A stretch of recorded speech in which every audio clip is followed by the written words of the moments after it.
What's up, guys and gals? My name is Splattercat, and we are here at the Nerd Castle with the next episode of Gnomoria. Welcome back to Nompton. As always, you are always welcome here with the NCE to take a look at what we've got going on in our lovely little gnomish, I don't know, hovels, I guess. Anyways, I found iron. I'm pretty pleased with myself right now. It's all the way down at the 65. This took me forever. Believe me, I've been spending a lot of time in between episodes trying to find iron. It looks like it's all going to be relegated to this area right here.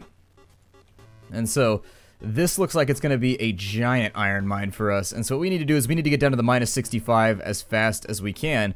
Right now we've made it down to the 51. And so I think if we can get down there, I've sealed off this chamber right here. I've decided that I'm not going to torch that whole area. I'm just going to seal it off and like whatever's in there, come what may. I know that we're going to have, if I didn't seal this off and I didn't get torches in time, we hadn't had our second invasion. So basically the invasions are sort of scheduled.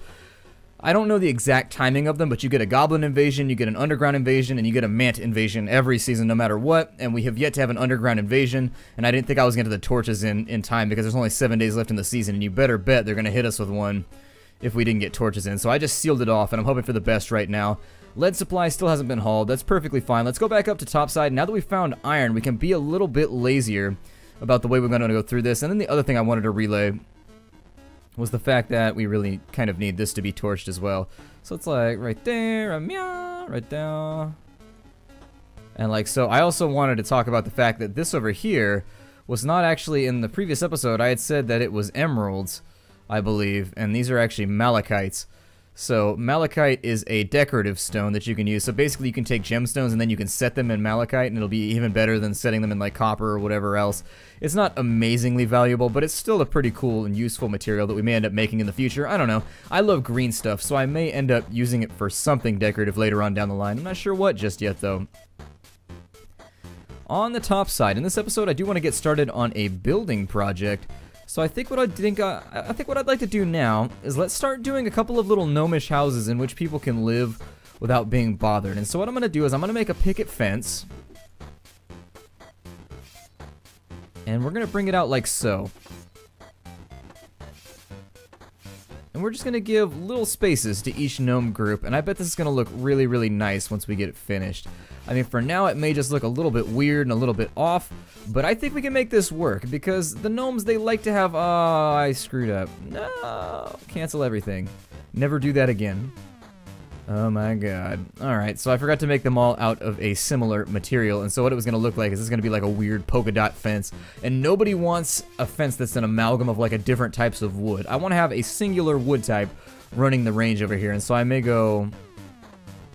Let's go with the... Oh my god, what am I doing right now? Terrain? No, that's not what I wanted. I wanted furniture, and we'll go picket fence, and then we will say pine planks. That's what we're going to do. And so the pine planks will begin right here. Let's go ahead and take that out by 3. And then on that side, it'll go out by like 5, and then we'll go all the way back up to the wall. And I feel like this is probably going to look pretty good. I'm excited about finally getting to actually like build little homes and things. We do need a workshop, but all the workshops are taken care of down below ground right now, so I feel like until we absolutely 100% need to relocate people to bigger and better things, I think we'll be alright just kind of building general housing right now. So I'd like to make a gnome house. I'm going to try and put 2 to 3 gnomes per house. Just like make them into little makeshift families, because right now they're all segmented, they drink very heavily, they're constantly fighting, they're always getting black eyes and fighting with each other. I mean, it's bad. It's like little kids playing marbles. Nobody can agree on anything. I mean, it's like that chess game that you played where, well, I'll put it like this. It's like playing checkers with that guy that doesn't know about like the king me rule. It's like playing chess with like the guy that doesn't know about rooking, for example. It's bound to end up in an argument. It's 100% about to end in an argument if one person doesn't know about it. I know that because I was that guy. The first time somebody rooked me, I was like, you have got to be kidding me right now. That's not a thing. You can't do that. And they were like, oh yeah, I totally can. And then they Googled it and I was like, damn you Google. And I sat there wailing at the sky in the rain because I lost a chess match. I am so bad at chess, you guys. You guys have no idea. I am just not built for it, I don't think. Like, I enjoy intellectual endeavors, but chess is on a completely different level. I watched a couple people. There's a guy at my college, one of my physics professors, who I had for 4 or 5 classes, is a grandmaster. And so he's always playing people in the department. Like, he's got a, I forget what it is. It's like if you beat me at chess, you get something. and I forget what it is, and so students are always trying to play him in chess, and nobody ever wins. It's always bad. It's always just like the ass whipping of a century. Like, somebody comes in and is like, oh, I used to play chess every Friday with my dad, and then the physics teacher is like, oh, that's cool, come play me, and everybody else in the class knows that he's played like every day for the remainder of his entire life. Basically, chess is the only thing he does outside of physics. It's his main hobby, and it's just, you're gonna get pistol whipped into submission. You know that the kid is in for just this giant, heartbreaking defeat. Let's take a look at, okay, so this is all good right here. What we need to do now is we really need to make sure that our torches are in place, because we haven't gotten an underground invasion in, like, ever. And so that means we're primed for one right now, and zombies are no joke in this game. If you end up with a zombie problem, it's going to be very bad. Where is that going to go? Okay, so it's going to put us right on the other side of the wall, I think, which is exactly where I would prefer to be. And so what we'll do is we'll just call this a little room like so.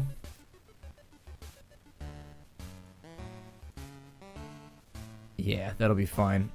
And then what we want to do here is we'll go back through and, well, I'll wait till they mine it out. I want to make sure that we go very slowly right here, because I'm always worried I'm going to make like a major mistake, especially since the stakes are really high right now. In the underground, we have the potential right now to be spawning skeletons, and not just like skeletons. I'm talking about skeletons with bronze armor, claymores, all kinds of bad stuff, who are also accompanied by zombies who jump in and bite you while you're sitting around fighting. As I know right now, there's no command to execute a gnome who's been affected with the zombie virus, so you just have to wait till they turn into a zombie and hope that they don't bite somebody else.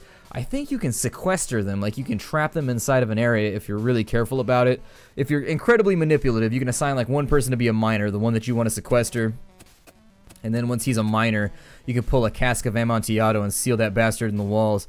But that's about the best you can do. I mean, I don't think there's any formal command to arrest somebody right now in the game. I wish there was. That would be a really nice system to have in, sort of like what RimWorld has, where you can arrest any character for any reason at any moment. It's kind of a totalitarian state in which everyone lives in constant fear. Live to work, work to live. Nompton. I'm going to continue building stairs downwards here, because we do need to get to the 65 as quickly as we can. And since that's placed on the next layer,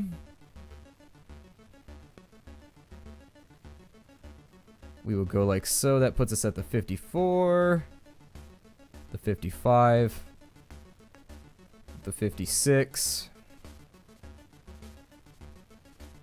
the 57. I am keeping an eye out. Because there's iron ore down below this, there's always the possibility that it may crop up a little bit sooner.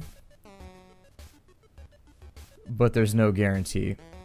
So anyways, if you're noticing what I just did right there, it's pressing the E key. Another command I never knew about until you guys mentioned it. I always find that I'm forced to become a better player every time I play this. Why is this not working? Is there a cavern right there? Hold on, I don't see it. No, we'll just have to wait for him to do it, and then sometimes they get hung up on digging for some reason. I'm not really sure what the trigger is anymore, but it definitely gets pulled on a reasonably frequent basis, where as you're digging downwards, the game's internal systems, which decide what you can dig through and what you can't dig through, always seem to just like enter a state of barely enlightened confusion about what layer you're on and whether or not you can dig down to the next one, even if there's not a cavern down below you. It gets very weird. So anyways,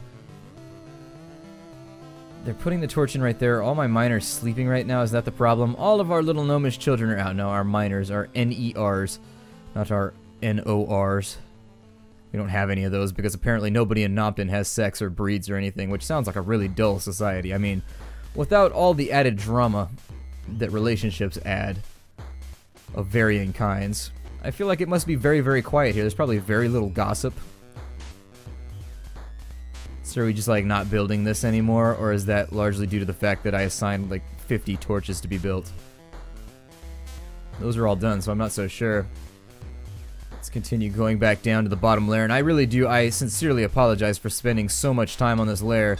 I know a lot of you won't find this to be incredibly entertaining, but once we get done with this, the plus of all this is that once we get done with this situation, we won't have to deal with it ever again. We'll have enough iron to presumably sustain us for a long period of time.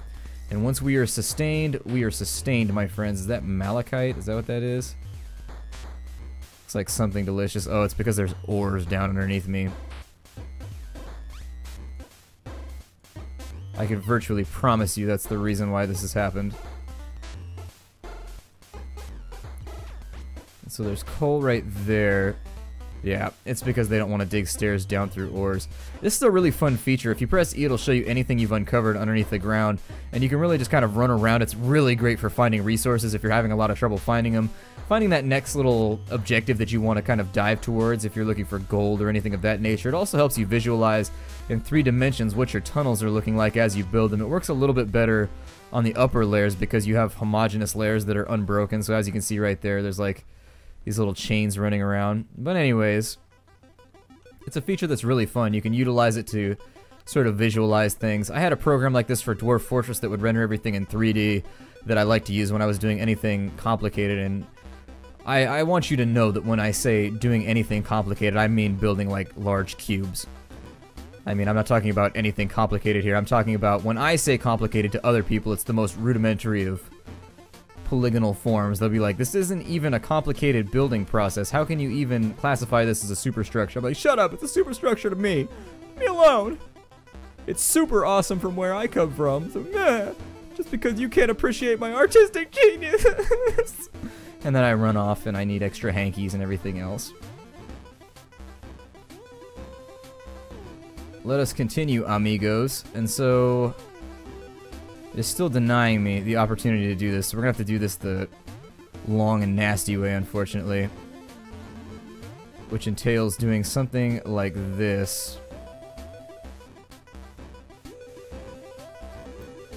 And then we'll just deal with it as the time comes across. Really, really sincerely hoping we don't get an undead invasion right now, because they are taking their sweet time. Every single torch has somebody supposedly building it.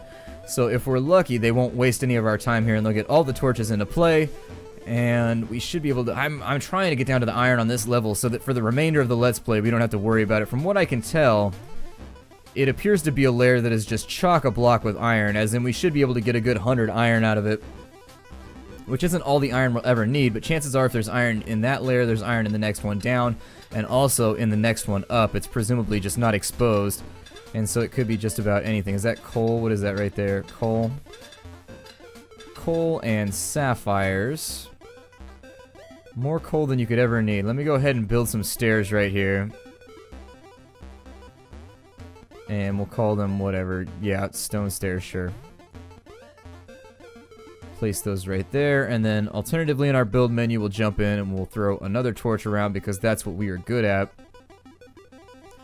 Throwing torches all over the place, and then we will continue our downward, I almost said downward ascent, which would have been like one of those things that every now and again I say something so foolish that it just, I don't know, it boggles the mind. Sometimes it really, really does. Something comes out of my mouth, and I think for just a second, what in the hell were you thinking? And it's too late. It's already out there. It's floating amongst the ether.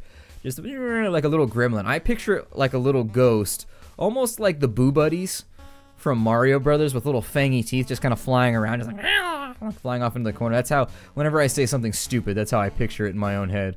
So, and that is not what I want either. I am performing poorly here.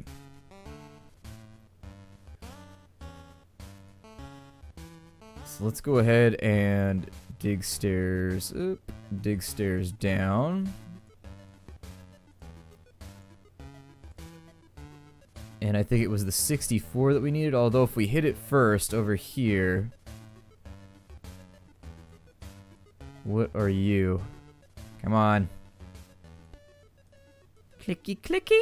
Allow me to click you? Oh, it's lead. I don't feel as though I need lead. Lead sounds very useless right now. I don't even know what accent that was. That was like a mixture of like 9 different accents.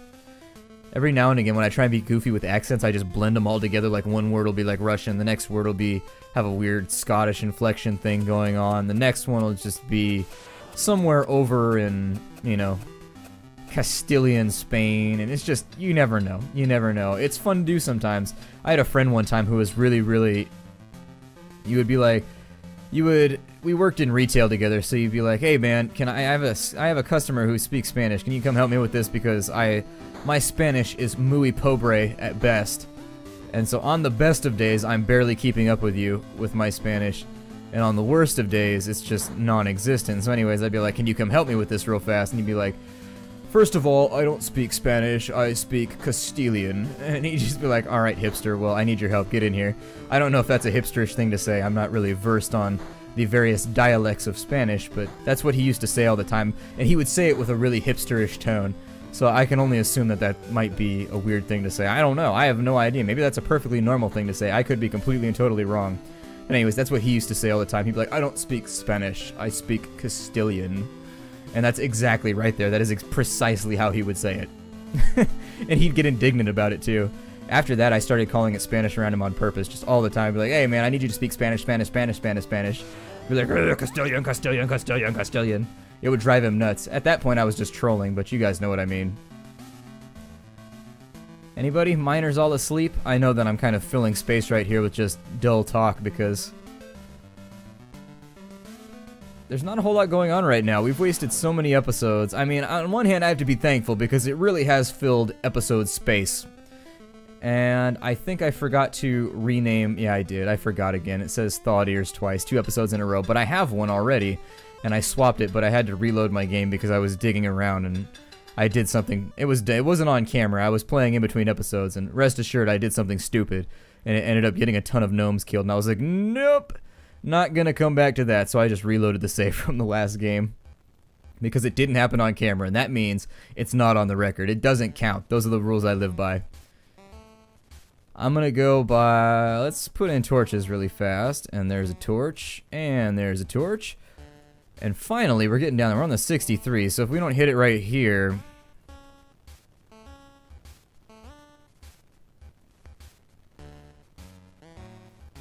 Let's have a little look-see around and see what we can find here, because if we can find any stringers sticking out, we might save ourselves a little bit of effort. Was it on the 65? Oh, it was on the 65. Damn it. Well, either way...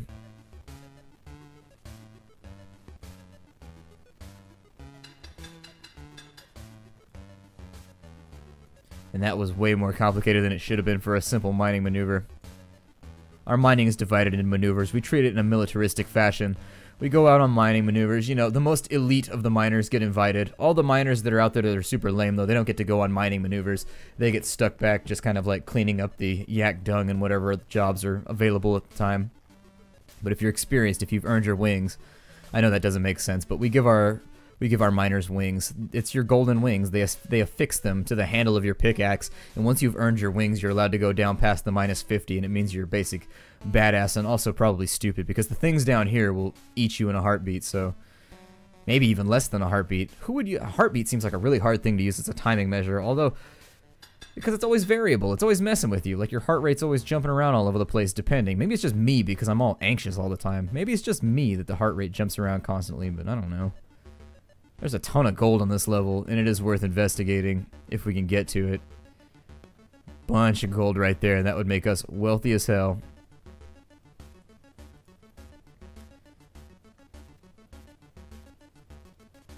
So, I'm not even sure what just happened right there. Did I just totally arrange that improperly? Hold on, I'm confused. Let me look at this for a second. What did I do? Hold on, mine one more out. I think I've done something stupid. You dropped your pickaxe, man. Put it back in the toolbox. Urgh. Terrible, terrible work ethic around here. It's almost offensive. If they weren't gnomes, I would blame them more seriously, but gnomes, kind of known for the fact that they're pretty much impossible to get to do anything right, so we'll live with it. I always remember reading Dragonlance novels and laughing because gnomes were just always, especially Kender, dear God, Kender were always just doing slapsticky type stuff all over the place. And by slapsticky, I mean both slapstick and they seem to leave every surface that they grace quite sticky. Like, Kender always remind me of those little kids that just run around with their fingers all sticky from candy, and they've got like that weird... It's like an amalgam of dirt and grease and snot and food just all over their front of their face. Like, not their whole face, but from like their cheekbones down is just slathered in that when they get home from preschool, and you're just like, oh my God, you get home, you're going straight in the bathtub, man. Straight into the bathtub. Just lift you and just kind of dip and just hope that it works. Dip, dip, potato chip, indeed. Let me dig stairs down. There we go. I guess I was right. I don't know. It felt very wrong. That's one thing that I will say about it. It looked so right, but it felt so wrong. Mining. It's a filthy, filthy job. More coal right there. One of these times I'm actually going to go out and grab some of these ores. I know that that's probably against the rules of coal culture because it's all about respecting someone's personal space. But we're going to go out and grab them nonetheless because we can use them. We got a lot of grain that's rapidly disappearing on us. I don't think we're going to make it through the entire winter. We almost made it though, which leads me to believe we're almost there with our grain stocks. We're almost there. Let's go back up to the surface and make sure nothing totally crazy is happening up here. Largely we seem to be okay.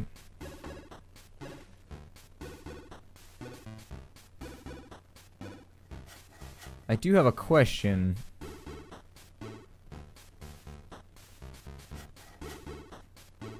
As to why... Oh, okay, I guess they're just splitting up planks to make torches. They can't help it then, it's just me expecting too much of them. Well, I guess I'll back off then, I don't want to be that guy. What do we have here? Where was the last place that I lit up? Right here. Okay.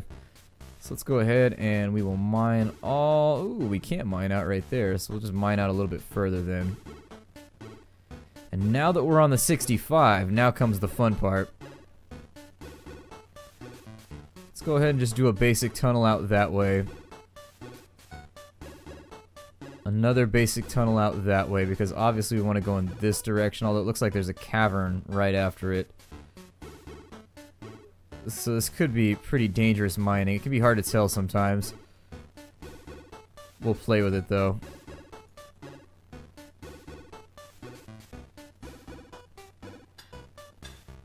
And if during our adventures we end up a little bit more wealthy than they were previously, then so be it, but I need to get to steel right now. Since we found the steel, I'm going to break the episode off here.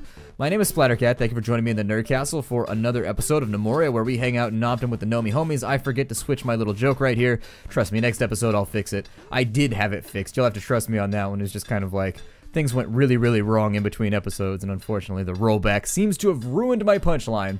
Anyways, I'll see you guys tomorrow. Take care out there, everybody. Hi-do.